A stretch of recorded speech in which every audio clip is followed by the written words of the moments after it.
Hello, ma'am. Hi Diksha, can you hear me? Yeah, am I audible?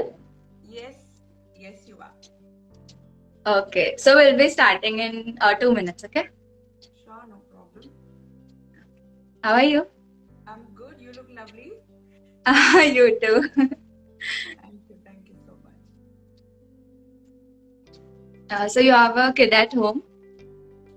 Yes, I have a sorry, not five, 6-year-old daughter. She just turned 5, so I'm not very used. Sorry, she just turned 6, so I'm not used to saying that she's 6 years old. Yeah, she's 6 and she's just gone to play with her father right now. What Oh, about you? that's no, I'm a student. Wow. You do look really, really young. So nice. Hello everyone who all are watching the live. I'm Diksha Pasari from Team Caresy and I welcome you all. We have our amazing speaker, Prutha ma'am, who is a certified lactational professional and also a mother. So we are really honored to have you here, ma'am. Thank you so much. I'm honored to be here as well. Okay, so I'll start by giving a small introduction of Caresy. We are a holistic parenting app that tries to fulfill daily parenting needs. And we aim to integrate with different baby care experts, child experts, and baby stores, and even baby businesses, so that Caresy should be the one stop solution for every parenting needs. So that is our main aim. Yeah, I'll forward to you. Like, we all want to know more about you and your experiences. Yes, for sure. Hi everyone. I'm Prutha Panambikar. I'm based in Goa, South Goa. So yeah, I'm already kind of like in paradise, if you say so. Not at the moment, but most time of my life. So I have a 6-year-old daughter. Her name is Viana. She was breastfed for 2.5 years, and so my whole idea of even becoming a lactation counselor was her. My whole motivation of becoming a lactation counselor is actually my daughter. Initially, like the first thing was her, and so we faced a lot of breastfeeding issues when I had her. We faced a lot of issues with breastfeeding, so I wanted to kind of like make sure that whoever I can kind of like help in my way, I should be able to do it. So I also run a group with a couple of my friends called Moms of Goa, and so we kind of like started from there, where we started providing breastfeeding support to mothers all across Goa, and whichever mothers, Goan mothers who are settled all over the world. And we are a huge group of more than 250 mothers actually on, but that's only on WhatsApp, and that's a it's a free group on parenting. And then from there Wow. I slowly kind of like graduated to becoming a lactation counselor, and I've been doing this for the last 1 year now. Wow, that's really great. Thank you. Okay. I have some personal questions that I've really, really written down that I wanted to ask. And I'm sure many of the new moms also have those, basic doubts regarding breastfeeding. So, shall I proceed with that? Yes, please, definitely. Okay. So, how long do you think a woman should breastfeed for? um To be honest, I would say, a minimum of exclusive breastfeeding for 6 months. That is providing only breast milk to your baby until the baby is 6 months old. And, thereafter, as per WHO, that is World Health Organization, you have to breastfeed for at least 2 years. So that is the minimum that I feel that a mother should breastfeed her baby, because there are a lot of benefits to breastfeeding your baby for that much time. There are mothers who choose to do it, to wean their babies before 2 years. There are mothers who decide to breastfeed their babies beyond 2 years, including myself. uh, because the benefits of breastfeeding don't just diminish as soon as a baby hits 1 year or 2 years mark. It always continues for as long as you decide to breastfeed your baby. You should. That can go on to maybe even 5 or 6 years. I know of mothers who have breastfed their babies for 7 years. Wow. So yeah, so whatever age you think is appropriate and comfortable for you and your baby, continue to breastfeed. Oh, like most Indian families, they have a perception, aadat lag jayegi and change nahi hoga. So we should just start with the bottles very soon and everything. So that is a really nice perspective of या you. पर ये तो बहुत अच्छी आदत है ना इसमें कुछ बुरा है ही नहीं मतलब आप देखा जाओ तो there is nothing bad in it, you know. And babies, you will not find an adult breastfeeding, right? Yeah, You don't right. find adults breastfeeding unless they are crazy. But you know, breastfeeding stops at a certain age. You know, children are innocent. Babies are innocent, and they will, they will breastfeed. Okay, I think they can't hear me, so I will just, try to I don't speak. know why. Like you're audible to me perfectly. Okay. Okay. Can you guys hear me now? Can someone please let me know if you can hear me now? Yes. Yes. Okay. Awesome. They can hear me now. Thank you, Deep Breathe Yoga Studio. Yes. Okay. All right. So I guess we can start from the beginning since they couldn't hear me. Yeah, Let's yeah. start from the beginning. Okay. So your first question was how long should a mother A breastfeed woman. for? Yes. Yeah. Yes. So the short answer to it is as long as the mother and the baby are comfortable, they should breastfeed. 6 months is exclusive breastfeeding. Okay, and beyond that, according to World Health Organization, it is for 2 years. And then the mother can choose whether she wants to breastfeed for beyond 2 years or no. I mean, I have personally breastfed for more than 2 years. I know of mothers who have breastfed for 5, 6, 7 years as well. So yes, that's how it should be. And like you said, the elders in the house will say आदत लग जाएगी, bottle शुरू कर दो and things like that. Yeah, लेकिन like I said, अच्छी आदत है, तो it's nothing bad. If the mother is okay with it, and if the mother is ready to breastfeed her child for as long as she and the child want, they should continue their journey together for as long as they both are comfortable. Okay. Yes. And what do you think about how long should a mother breastfeed in a single sitting? Oh, in a single sitting? That's a very interesting question. Generally, it's what just happens is, yeah. Generally, what happens is, many doctors or, nurses or people will tell you to, breastfeed for a certain number of minutes. They will say, okay, 20 minutes this side, 20 minutes on the other side, or 15 minutes, 15 minutes. Don't go more than that. And I never really understood the logic behind it because as adults also, if you are sitting with a plate of biryani and I'm sitting with a plate of biryani, you will not finish it in 15 minutes, and maybe I will, right? So you may take Right. half an hour to finish your biryani, I will take 10 minutes to finish my biryani. So, I mean, उसके पहले ही अगर तुम खा रही हो और मैंने plate उठा के साइड में रख दिया तो गुस्सा आएगा ना. Your meal is not complete. You have not completed your food. You have not, you're not satisfied. You're not satiated, right? So Right. that's not how it works. You have to breastfeed for as long as the baby is at your breast. Okay. So in the initial days, generally what happens is babies will be at the breast for a very long time. Okay, they will breastfeed for very, very long time. It can vary from 15 minutes to half an hour to 1 hour to even 1.5 hours. Okay, on one breast. It can just go on. And that should be encouraged. That should be done. Okay, you have to let the baby be at the breast for as long as possible, because that ultimately will help in increasing your milk supply as well. Okay, so now let me just speak about that as well. So what happens is, as soon as the baby is born, okay, the baby should be put on the breast immediately within 1 hour of birth. Okay, generally the babies are, in today's time, for the longest period, actually they are kept away from the mother for some time, but they should be ideally placed on the breast as soon as they are born.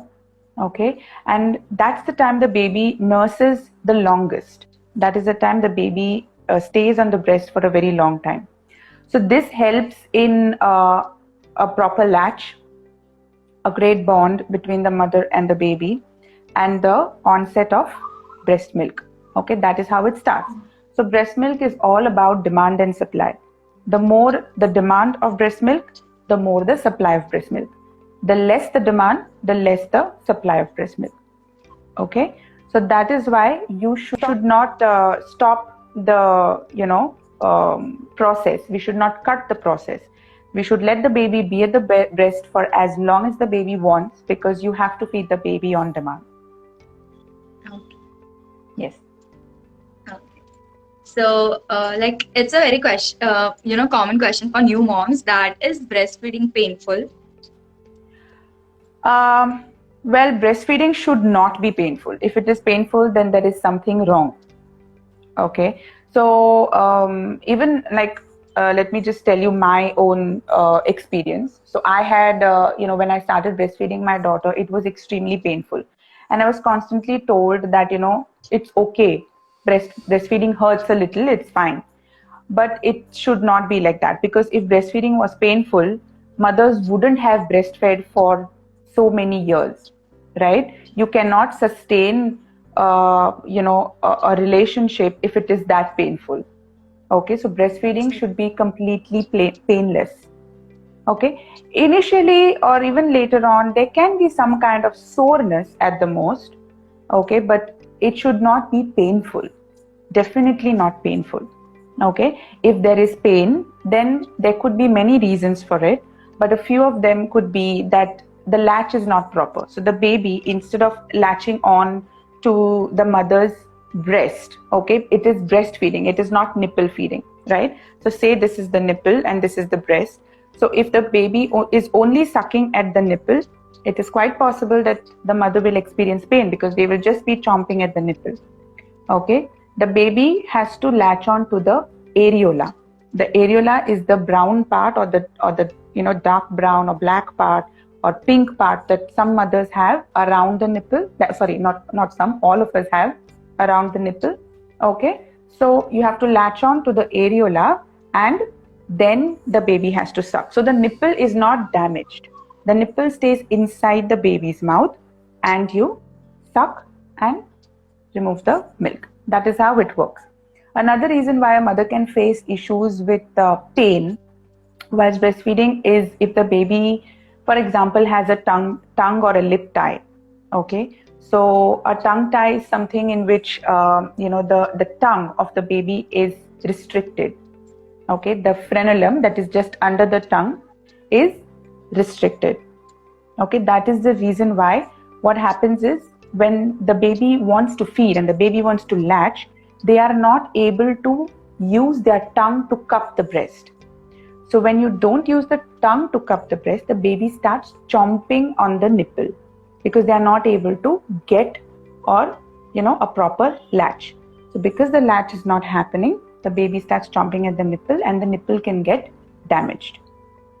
These are the only reasons. So if at all something like this happens, okay, if at all you are experiencing something like this, then you have to see a lactation consultant or any doctor or anybody who is breastfeeding friendly and who have knowledge about this, to ensure that these problems are resolved, whether it's a latch or whether it's the anatomy of the baby's mouth.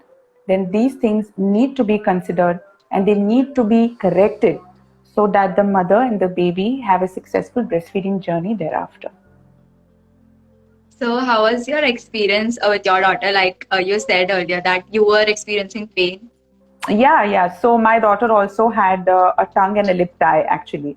So it was extremely painful. It was excruciating, to be very honest. I would have toe curling pain. And I never, initially, I didn't realize why it was happening. I thought maybe because I have flat nipples and, I am not able to position the baby properly.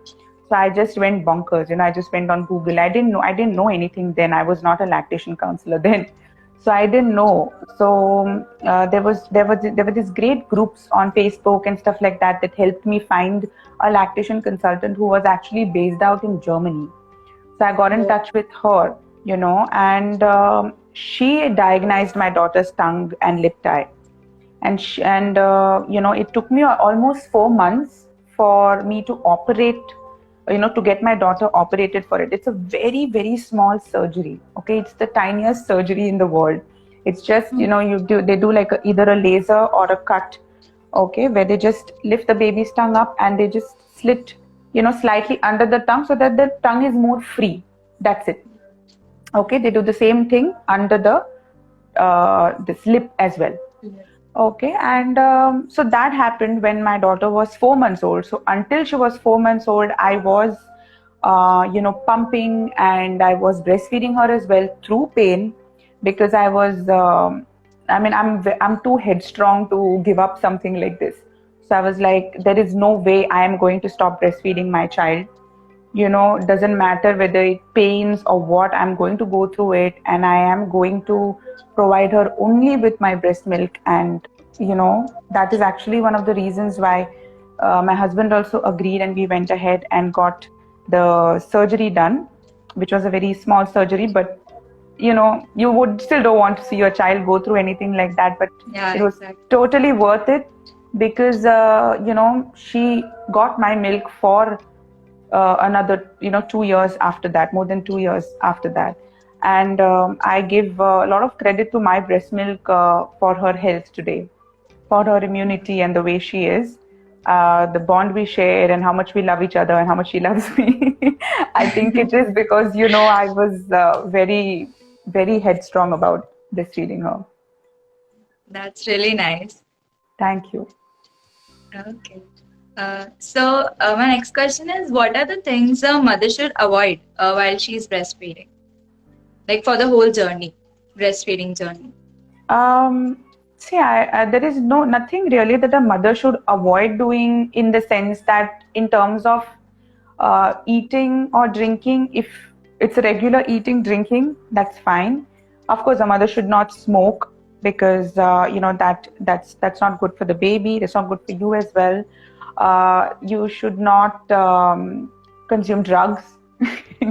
Okay, you can have certain amount of alcohol.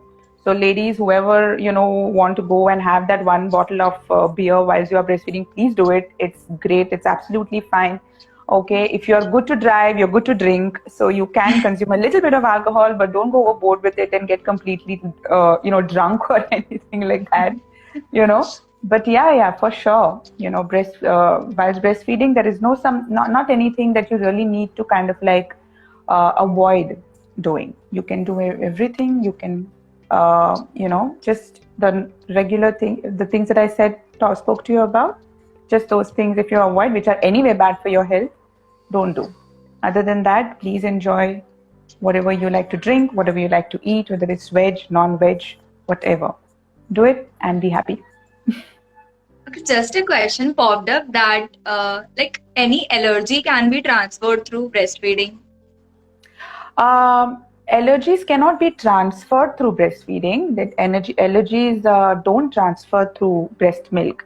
But if the baby is already allergic to something and you have consumed something that transfers through breast milk, then it can aggravate the allergy. For example, if the baby is lactose intolerant, okay, lactose intolerant is where a baby has allergies towards cow's milk. Okay, yeah.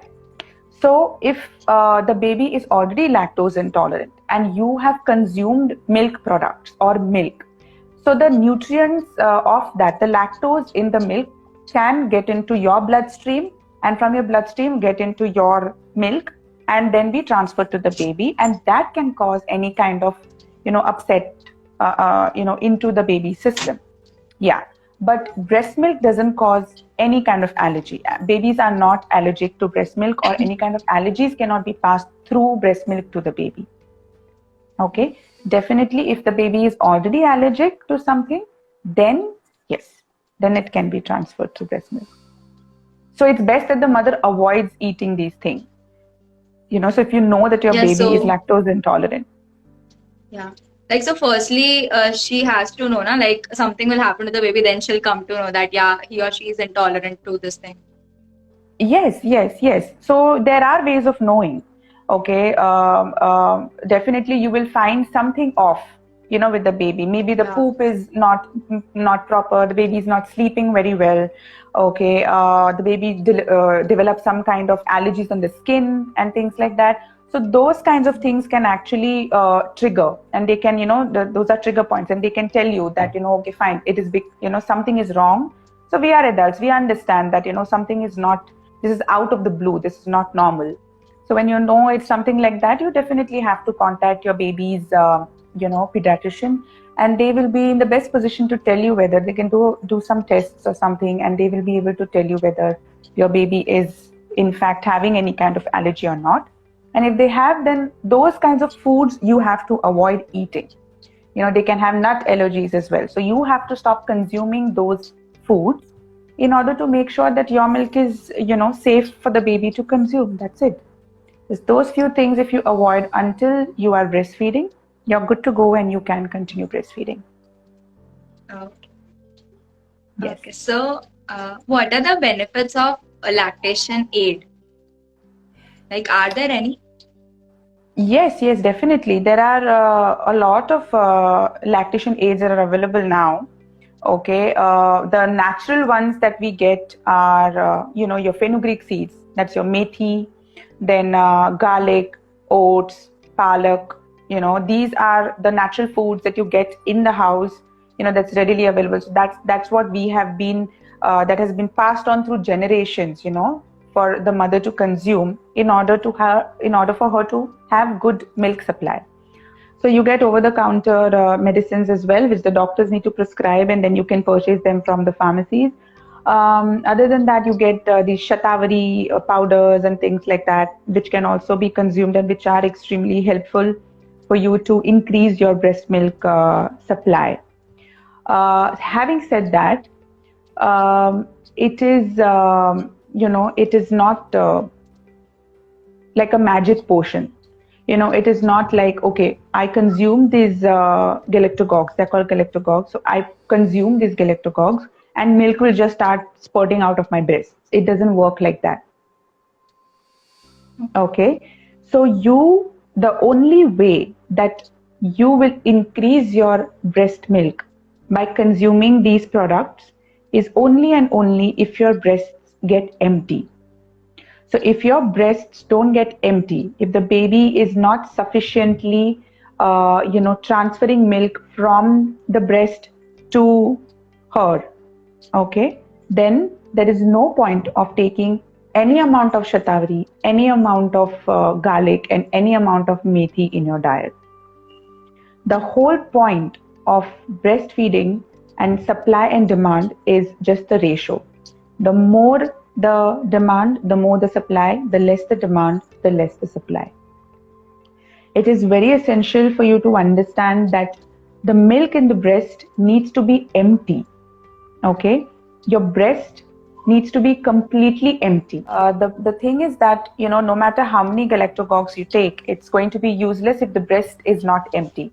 The breast has to be empty, and for that to happen, you have to let the baby to breastfeed on the breast for as long as the baby wants, because then in that way you are sure that your breast is empty, and then only you shift the baby to the other breast. Okay, and you continue breastfeeding there. So emptying of the breast is what will help in increasing your supply more than taking any kind of lactation aids. Okay, so these are the things that you have to consume. Another kind of very interesting lactating aid that I would like to talk to you about is something called as SNS. Okay, it's called a supplementary nursing system. Okay, so in that, what happens is, say for example, you have low milk supply. Okay, you get these on Amazon and places like that by brands like Medela, etc., by which there is a small bottle and there's a small tube attached to it, and that tube is attached to your breast, very close to your nipple. Okay, so that way what happens is the baby is latched onto your breast, and the baby gets extra milk or formula through the bottle and through the tube. Okay, but at the same time they are attached to your breast, so they are breastfeeding as well as they are getting the little extra that you are not able to provide through the supplementary nursing system. Okay, so this way what happens is the baby is more encouraged to be at the breast because they are getting fed. Okay, and they are also getting breastfed as well. So there is no need for you to keep the baby aside and feed with a bottle or a spoon. You can latch the baby on, provide the milk through SNS, and ensure that the baby is latched on to you so that you can continue to breastfeed your baby instead of using any other methods of feeding. This is not really done a lot around, in India, to be very honest. But I think it's a great system and should be encouraged as much as possible. So yeah, that is one of the things that I feel is like a lacting aid, which is extremely helpful. So, did you take any lactation aids during your pregnancy? I did consume a lot of shatavari. I think I don't know how many dabbas of shatavari with milk, but I think it only made me gain weight because it had a huge amount of sugar in it. Now you get sugar-free shatavari, exactly. All those sorts of things are available now. But during my time, I consumed a lot of shatavari and a lot of methi. Um, it does help. It definitely helps, but it will not help if you are not emptying the breast. If the baby is not breastfed properly, then these lactating aids will not help. So make sure that you do both. Okay. Yeah. Okay. So, are there any challenges for working mothers? Like, are there any differences? Like, should they avoid some things, like not getting, too much into their work, not stressing about? So, all these things can affect breastfeeding or not? See, a mother should be able to provide breast milk to her baby, irrespective of whether she is there with the baby or no. Okay. I personally started working when my daughter was 6 months old. Oh. Okay. So what I would do is I would breastfeed her. I would go to work. I used to be at work for about 8 to 10 hours. Okay. And in those 10 hours, I used to pump. So I had a breast pump and your storage bottles and all the aids that I require to store breast milk. I had all that. I had permission from my boss, okay, to pump twice a day. So I would do that. I would store the milk and I would take that milk back home, and that milk would be fed to my daughter in my absence by my mother. Okay. Now, fortunately for me, my boss was my father. Wow. Okay, so Wow. it is my own company, so I never really had any issues with having to pump or ask for permissions and things like that. That worked well for me because we are protected by law as well, but we are protected by the government by which we are supposed to be given. We are liable to be given permissions to pump at work. Okay, that much time has to be provided to us, and a safe space to pump has to be provided to us by our company so that in our absence our babies get only our breast milk and not formula. So mothers don't have to resort to formula if you decide to continue your work. And everybody should be encouraged to work, definitely should be encouraged to work, and that should not be any reason for you to stop breastfeeding. Okay, even if for some reason you are unable to pump at work, say your work is such, okay, your work is such that you are unable to set times to pump at work. In that case, then there are ways by which you can pump when you are at home. Okay, save milk for your baby. That can be scheduled. You can work with your lactation counselor. You can do your study on Google and stuff like that. Try to gather information and make sure that you pump and keep milk for your baby in your absence so that only your milk can be provided to your baby. but a mother should not stop her life just because she has had a baby. Of course, we have to pause somewhere maybe, okay, because we also need to rest. We have to, we are the primary care providers to our babies, right? Okay. So as you spoke about using breast pumps, so how long can you keep that milk for your baby? Okay, so breast milk is very fragile. Okay, it is not like cow's milk. It's very fragile, so you have to, to keep it at room temperature is about 3 hours. 3 hours is the max you can keep it at room temperature.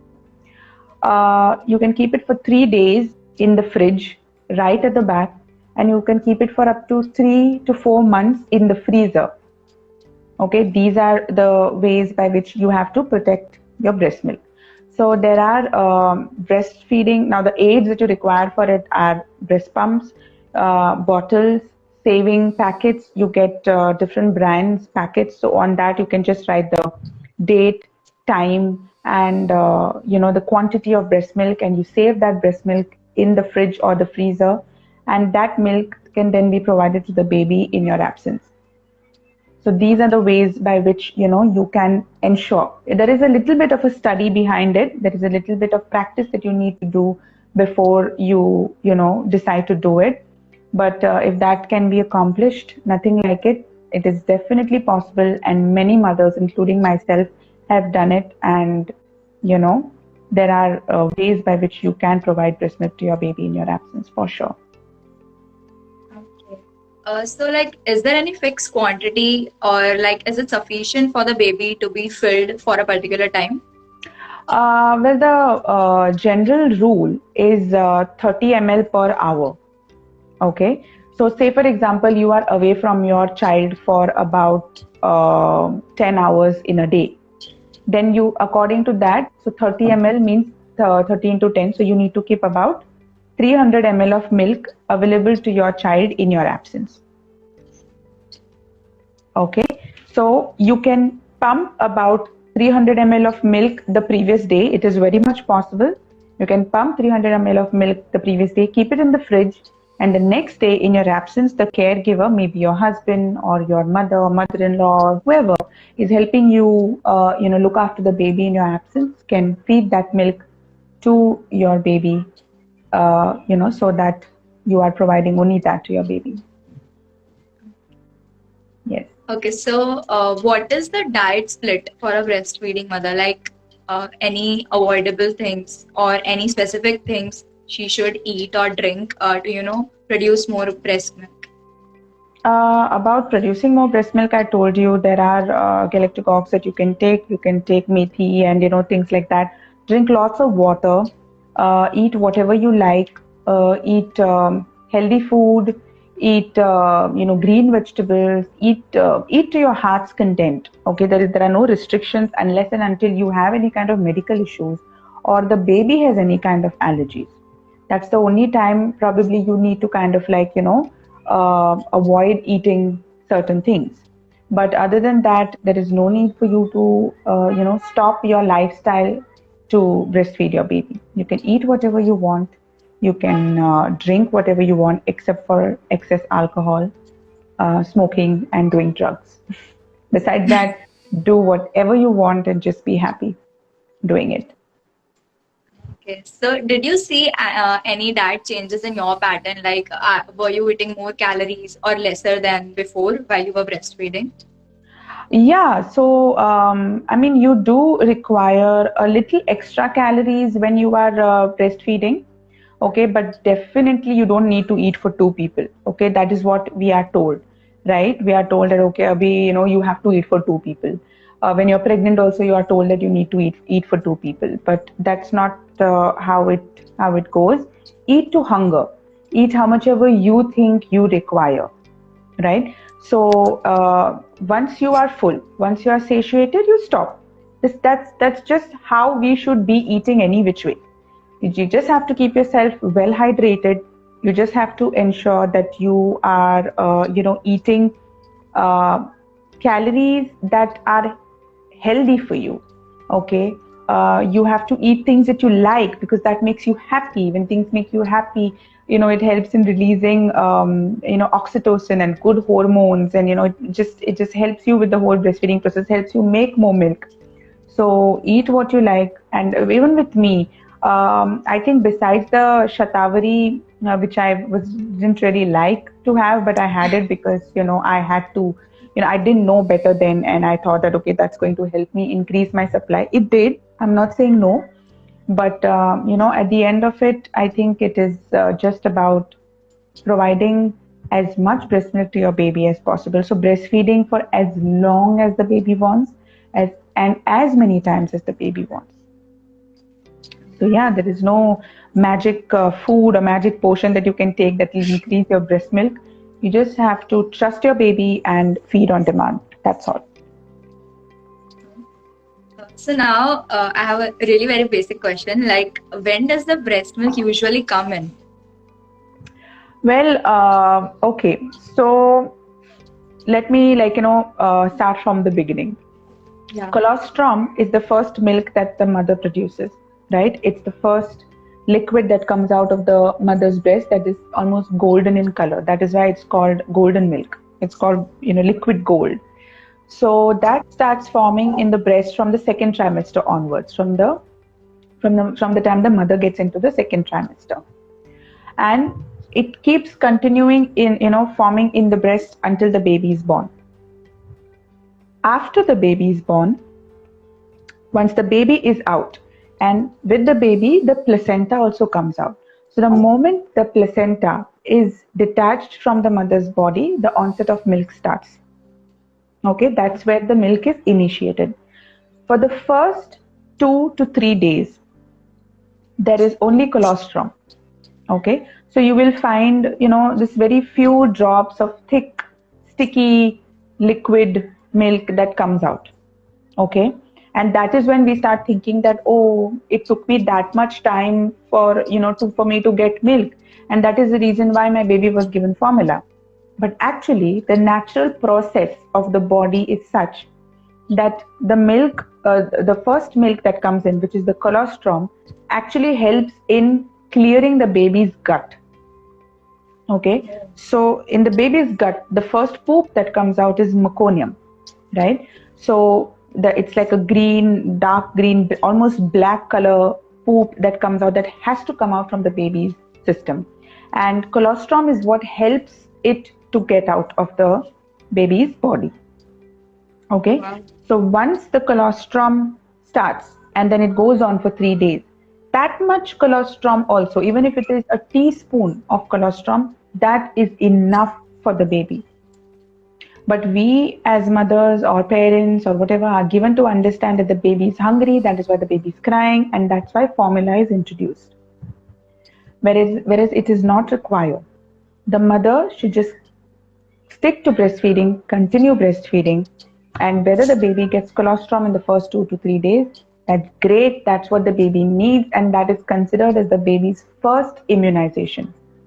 Okay, because it is that rich in nutrition. Okay, so the baby should be given colostrum. After 2 to 3 days, the milk sets in. That's when the milk comes out, and that is when you can just continue to breastfeed your baby, and that's when the composition of the milk starts, and that's when the milk actually comes in after 2 to 3 days. There are some mothers who will get milk before that also. Okay, but generally it is about 3 days or so. After 3 days, the milk comes in, and then you continue breastfeeding.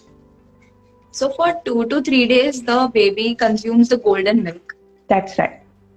The first 2 to 3 days, the baby is only consuming colostrum. But then again, that depends from mother to mother. Okay, some mothers may get milk faster, some may get it later. Okay, but generally it is about 2 to 3 days that it takes for the milk to come in. Yeah. So, like, I'm clear with most of my doubts. Okay. If you want to add any tips or any of your experiences, you can add. Yeah, so my experience with breastfeeding is just that there is a lot of lack of information on breastfeeding. There is not enough emphasis given on breastfeeding as much as there should be. There's lack of support also with regards to breastfeeding. So as much as possible, I think more and more mothers should be encouraged to breastfeed. See, no mother, of course, it's each one's choice whether you want to breastfeed or bottle feed or you want to give formula. It's totally up to the mother what she wants to do. You cannot force anyone to do anything. But considering that it is something, breast milk is something that is so valuable. It is the most nutritious, product, most nutritious product that is available to humankind, okay, or to any mammal for that matter. So for me, the breast milk that my mother provided me was extremely valuable. The milk that I have provided for my baby is extremely valuable for her, right? So, just considering today's generation and how we speak, it is organic, it is free of charge. It is, and breastfeeding and breast milk, it's not only about food. It's not only about hunger and thirst or anything like that. Breastfeeding is ultimately a relationship. Okay, you create a bond with your baby. Okay, babies will want to breastfeed not only because they are hungry. They will want to breastfeed if they are cranky, irritated, sad, upset, just feeling cold, feeling hot, sleepy. It can be so many reasons why a baby would want to breastfeed. So we cannot associate every breastfeeding that happens to only hunger and think that, babies want to breastfeed because she's hungry and she's constantly breastfeeding. So, maybe mera doodh usko, पहुंच नहीं रहा है, कम है. These are the doubts that start coming to your mind. But in fact, it can just be that the baby just wants to be close to you. Okay, we are born, babies are born completely 100% dependent on their parents. They're completely and 100% dependent on their mother, right? So it is not possible that, now a relationship, for example, just a relationship, you and your partner, you don't have a relationship only to eat food together, right? You have a relationship which includes love, which includes bond. It includes so many things. You want to cuddle with each other. You want to go out. You want to have fun. We want to do so many things in a relationship. It's the same thing with breastfeeding. It's the same thing with the mother and the baby. The baby only understands that this person is someone who is going to protect me. So the only way the baby knows that this is the way I can be close to my mother, to the one who can protect me, is through breastfeeding. So many times, we notice that, when you breastfeed, the baby is done feeding, and the moment, you're sleeping, the baby's sleeping on you, they're so comfortably sleeping on you. The moment you take them and you put them down, their eyes are crying. open like headlights, and you are like, oh God, what, are you hungry again? What is happening and stuff like that. But actually, the baby goes into a survival mode. They just start thinking that, okay, I've been left, I've been abandoned by the humans who are supposed to protect me. They just start thinking like that, and they're like, okay, they start crying. They're like, where are you? Somebody's going to come and eat me now. Please pick me up and protect me and save me. So they just get into this full survival mode where they that's the reason why they start crying. And then they understand, they're so intelligent. Then they understand that the only way I am going to be held and protected is if I want to breastfeed. So they will constantly breastfeed for the longest time. Okay, so don't start thinking like, most mothers, we start thinking that their baby is not getting enough milk, but no, they just want to be close to you. That's it. And this never ends. Okay, even till now, my 6-year-old wants to be in my face. Okay, it never ends, and it's a good thing, because at some point in life it will end. They will stop being like that. They will stop being so close to you and clingy and irritate you with every small little thing. But keep them close, keep them as close as possible, and just do it. Get the support that you need, get the help and the information that you need to breastfeed, and please do it, and just go for it. That's all. Thank you, ma'am. Thank you so much. Yes. Okay, let's see if any of the audience have doubts. Like, I think many of the new moms have joined. Someone asked Yeah. if how can we get to know if my baby is hungry? uh, well, you just have to pick the baby up and feed the baby. There is no way of knowing whether the baby is hungry. Of course, there are cues that babies give. They will start rooting, they will open their mouth, they will put their hands in their mouth. These are some things that can mean that the baby is hungry, but it doesn't necessarily always mean that they are hungry. you know just because they want to breastfeed also, they can root, they can put their hands in their mouth, right? So the best way to know whether your baby is getting enough milk from you is by the nappies. If there are more than 6 wet dripping nappies in 24 hours, it means that the baby is getting enough milk from you. And of course, weight gain. Okay, but weight gain is not something that you can see on a regular basis. But pee counts you can see every day, right? So 6 plus wet nappies means the baby is getting enough from you. Other than that, just go with the baby's cues and continue to breastfeed for as many times as the baby wants. We also have one question, ma'am. Does the size of breast can affect the quantity of milk? Absolutely 100% not. Okay, the size of the breast has got nothing to do with the quantity of milk that a mother can make. Okay, so the breast is made out of tissues, glandular tissues, and then you have your milk ducts. Okay, and then there are fatty tissues. Okay, so the size of the breast is the fatty tissues. So if you have smaller breast, it means the fatty tissues in your breast are less. Okay, and if you have bigger breast, it only means that the fatty tissues in your breast are more. The glandular tissues are from where the milk actually comes out, right? The milk, where the milk starts forming, are the glandular tissues. And the glandular tissues are not only in the breast, they are around the breast. Okay, they come from the armpit, they come from all areas near the breast, right? So the milk is formed over there, and then it comes as a medium to the breast and out of the nipple. That is how the milk is generated. So the size of the breast, some people will tell you if you have big breast you make less milk, some people will say if you have, because you have small breast you make less milk. That is not true. Okay, the glandular tissues are with everyone. If that's a problem, then that has to be concerned and corrected differently. But most of us are definitely able to make sufficient amount of milk for our babies as much as possible, whatever is required. Yes. Okay, ma'am. Okay, I guess that's about it. Yeah, thank you so much, ma'am. It was really a wonderful session. Like, I never knew some of the things earlier, actually. Yes, thank you so much. Thank you so much. Okay, so let's end the session. Yes. Okay. Bye. All the Bye, best ma'am. to you guys as well. Thank you.